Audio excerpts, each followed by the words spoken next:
Scan for Sovi, your AI bestie. I got your back. Maximizing net benefit is the whole game here, and this one goes fast if you compare total benefit and total cost carefully.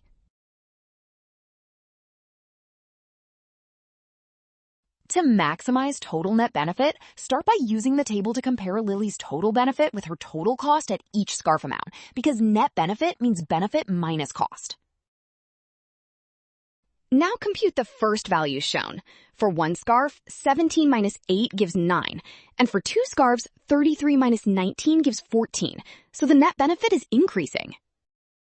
Keep checking the table the same way until you find the greatest net benefit, and that maximum happens at 3 scarves, so option C wins.